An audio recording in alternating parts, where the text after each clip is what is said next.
guys, Mike, your host of Craft Beer Storm. How are you doing today? It is Monday, so we're going to interview somebody today. We're going to Texas, Dallas-Fort Worth area, and we are going to interview the John Paul and Aaron from Greenlight Tap Services. They clean tap lines. It's very important, right? You can be a brewer, make awesome beer, and they put it on a dirty tab line, and your beer tastes like crap. So a lot of these restaurants really got to get on it. But they explain the whole process. So let's listen in.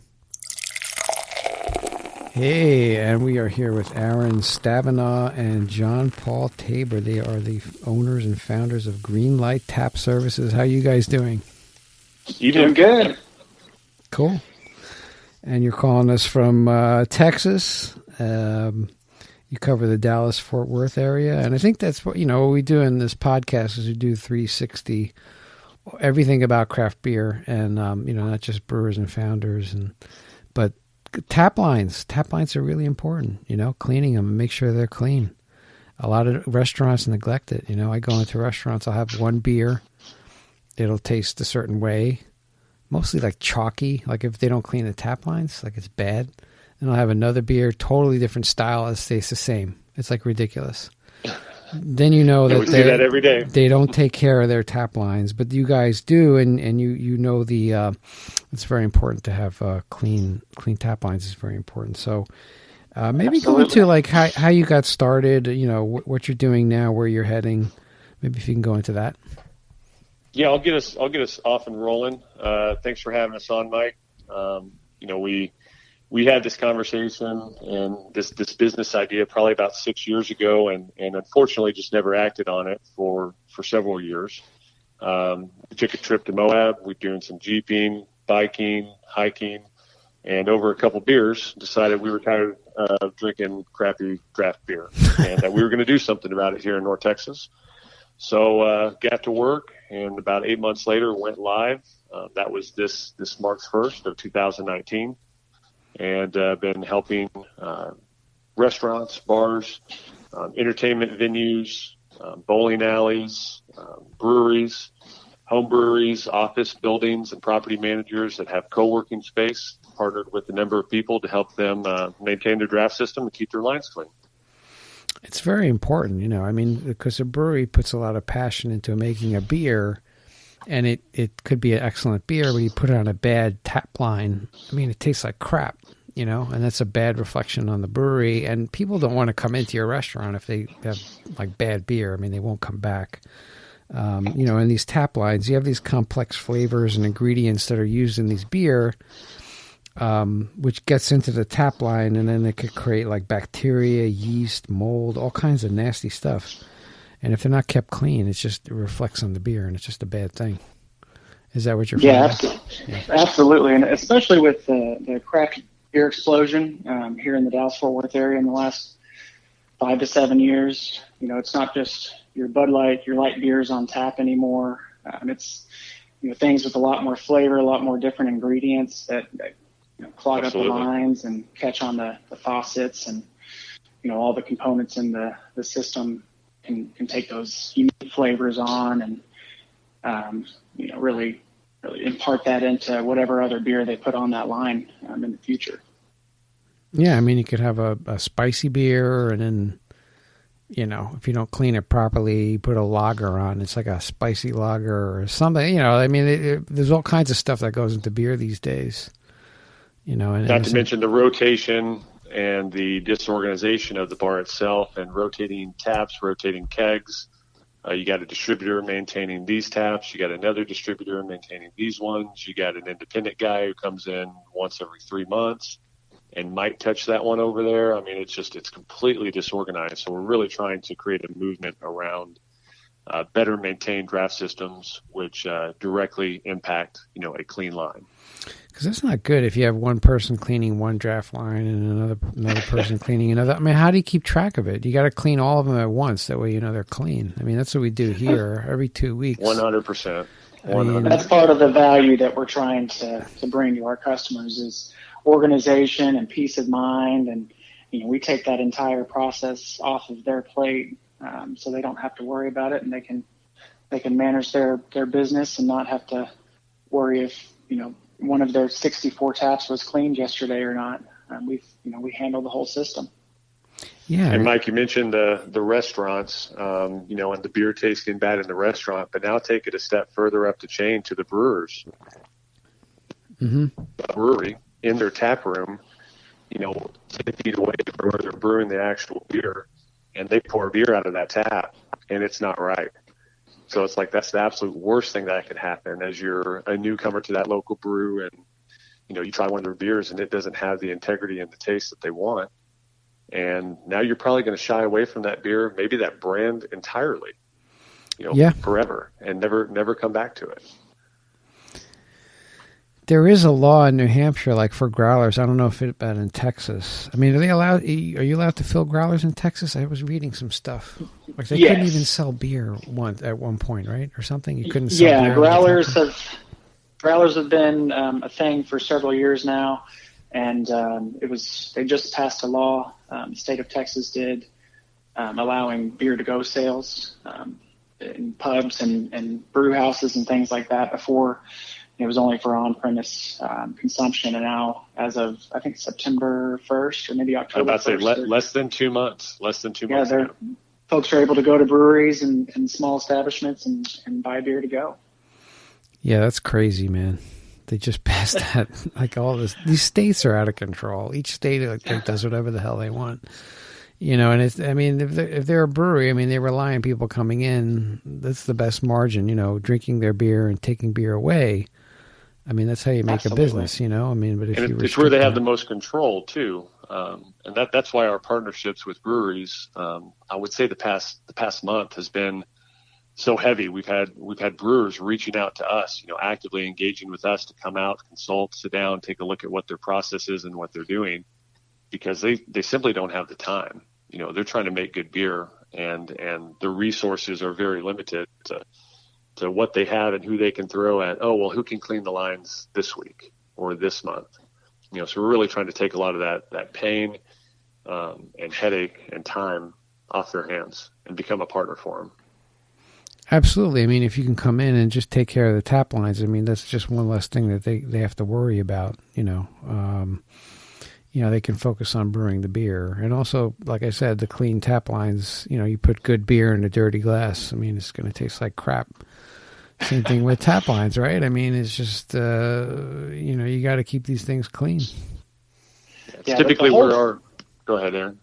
I was just going to say the whole chain in the draft system is complex, and you don't realize how dirty each component can get, and how negative each component can affect the taste of the beer, or the foam of the beer, or any of the smell of the beer. There's so many different things that can go wrong in a draft system, and that's what we do. We address every part of that system.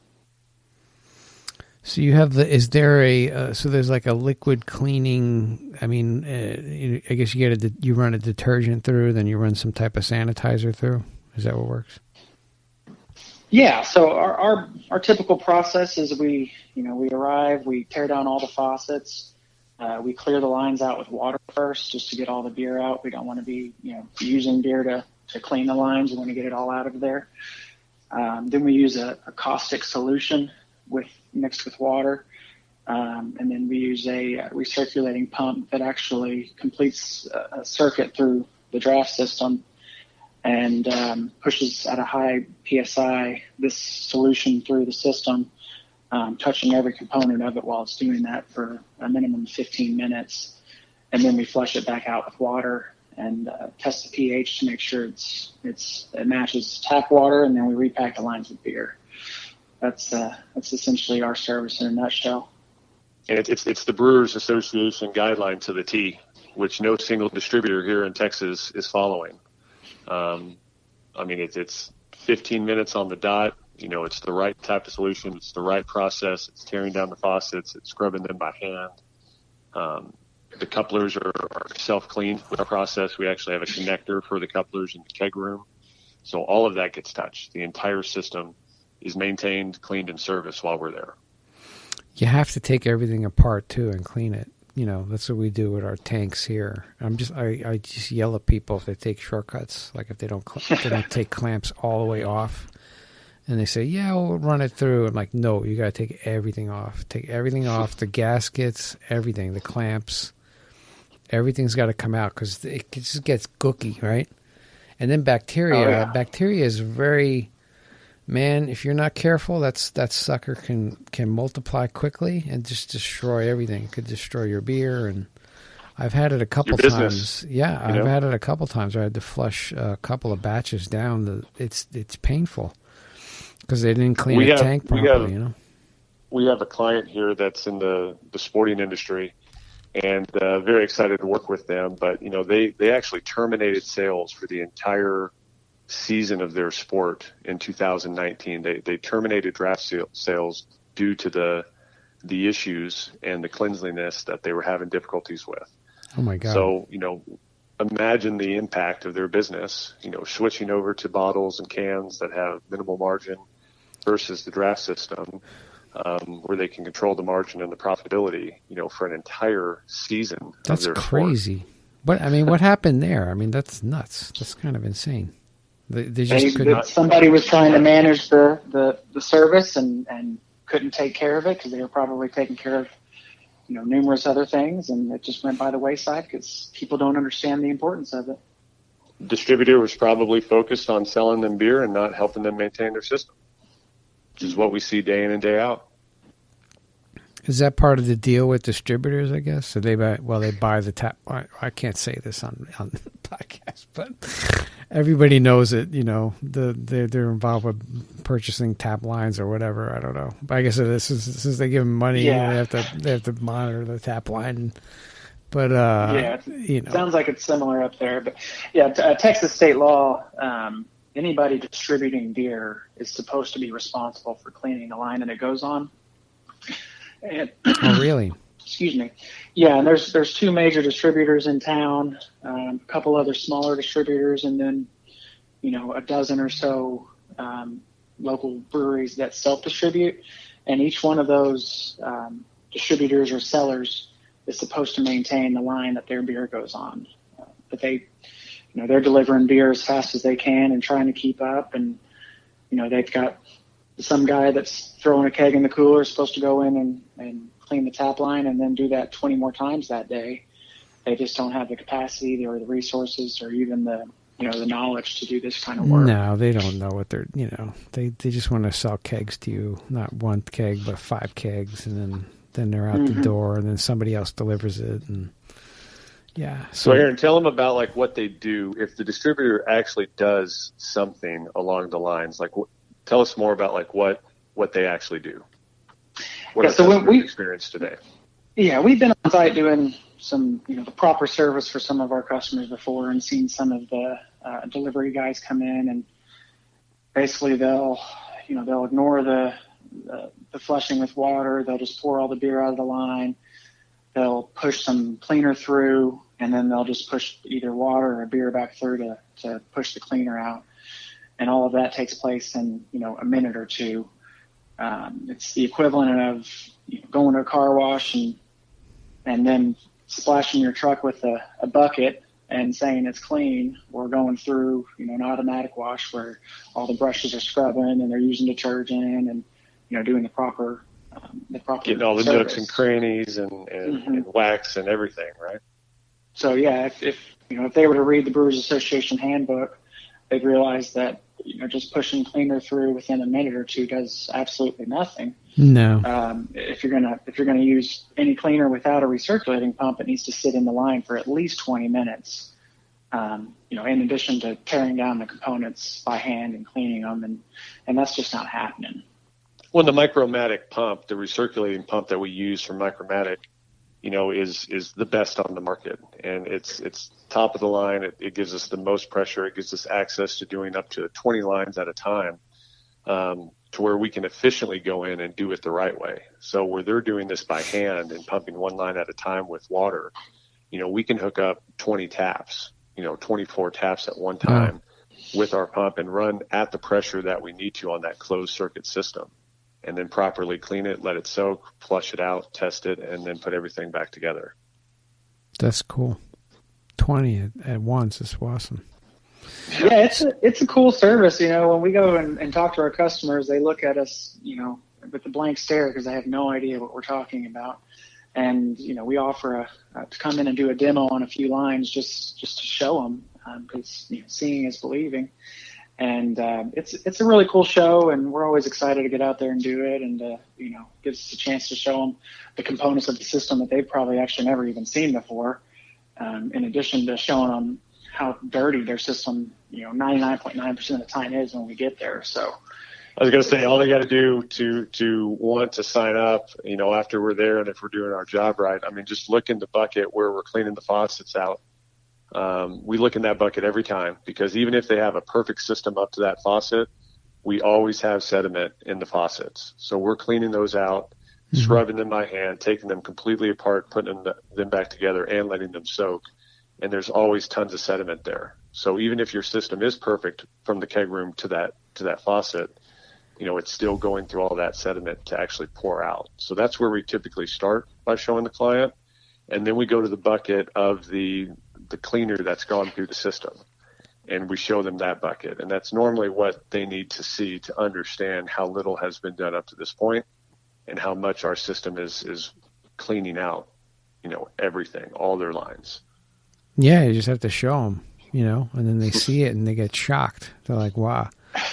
We have tons of great videos, and we always show them when we're kind of doing our pitch and kind of tell them a little bit more about us, and they don't want to believe it. They don't want to believe that that's not my bar, or that's not, we got to be better than that. My guys are doing it, and then we do the demo, and they're like, holy shit, like, this is terrible. We need you guys to do everything right now. Like, just go ahead and keep on working.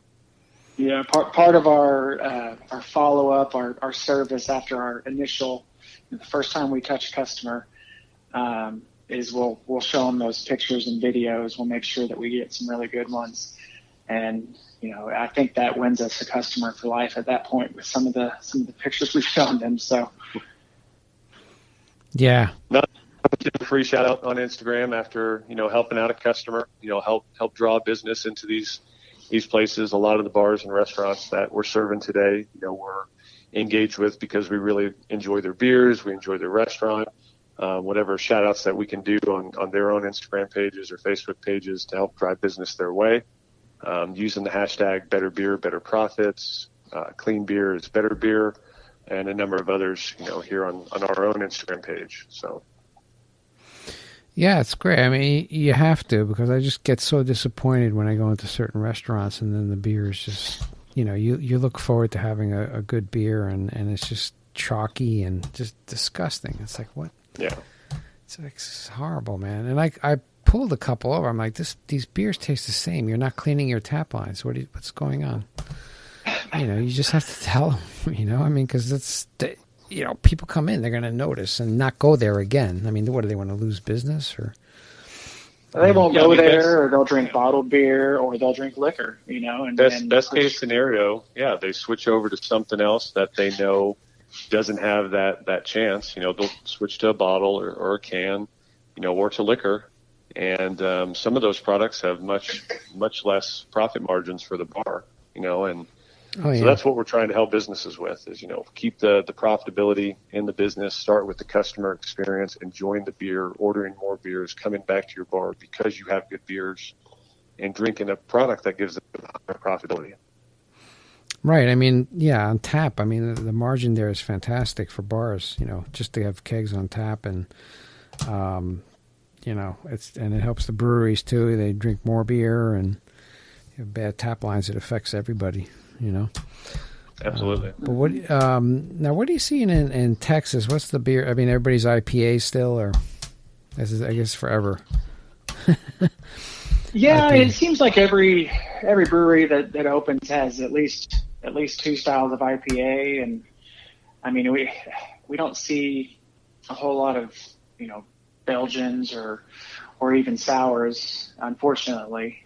But, there's a lot of really good beers and a lot of good dark beers, a lot of people experimenting, especially now that winter's coming with the ports and the stouts and things like that. So there's a good variety, but I think everybody here seems to like IPAs.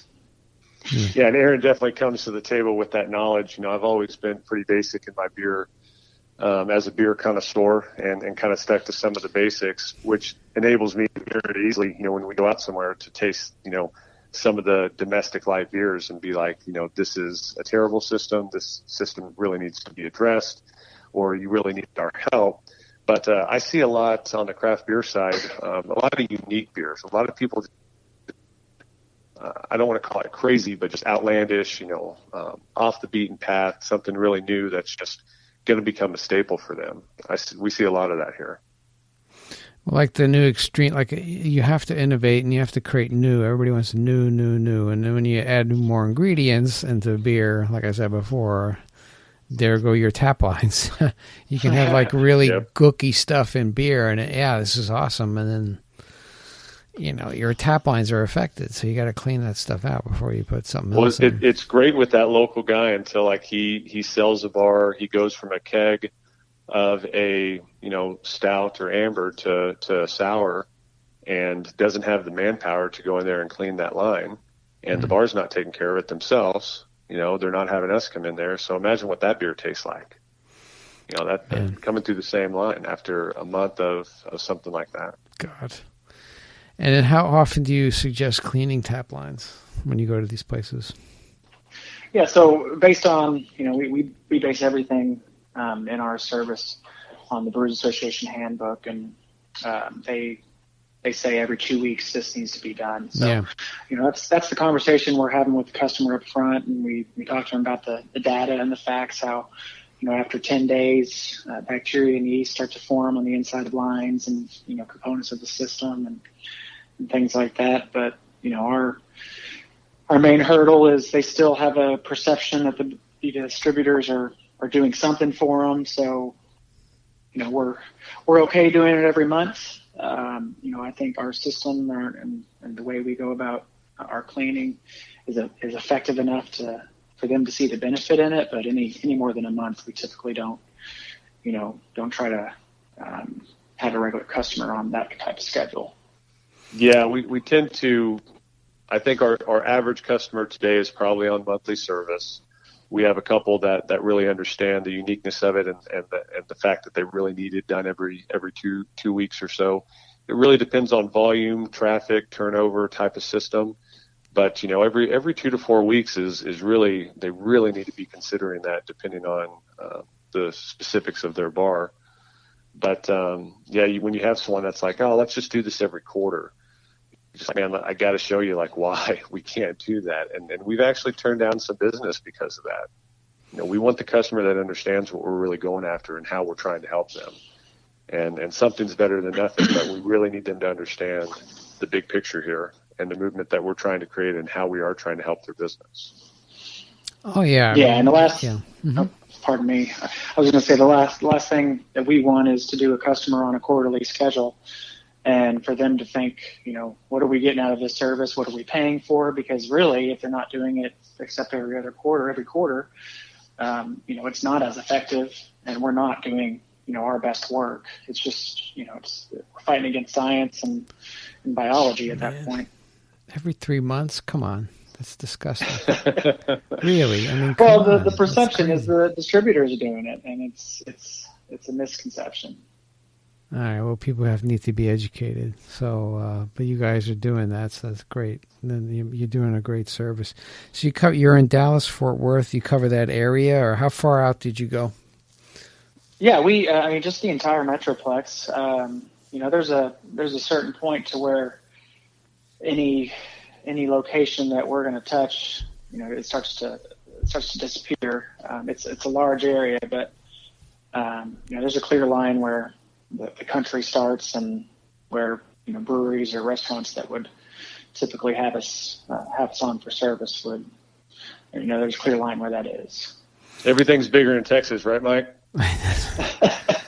That's what they say, right? Yeah. And most of our clients are in the the Dallas proper or the Fort Worth proper. The areas that have the big bar scenes and restaurant scenes.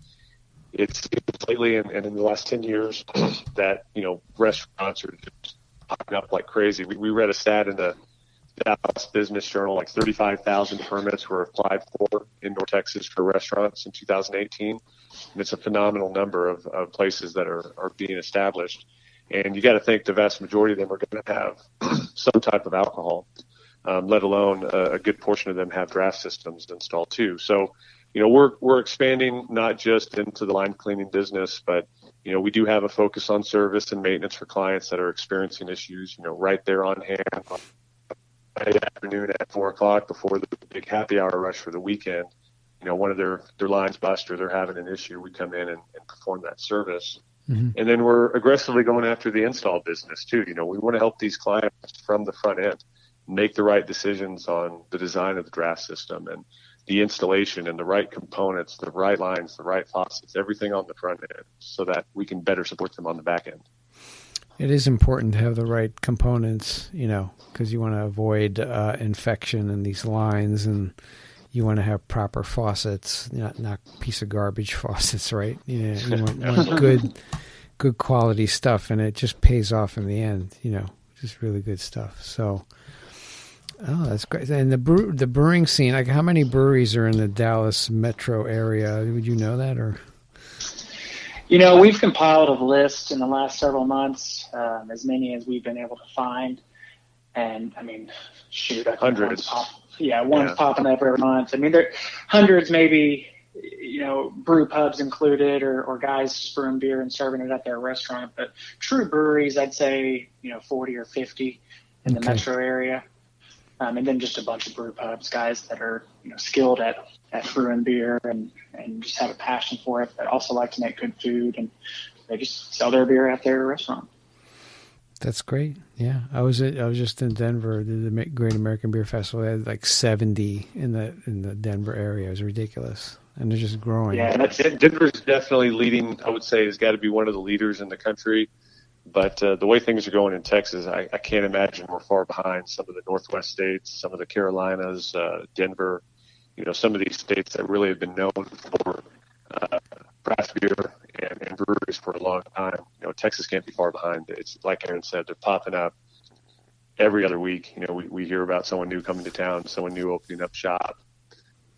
Not to mention, the guys that are actually starting the restaurant and serving some of their own beer while they're doing that.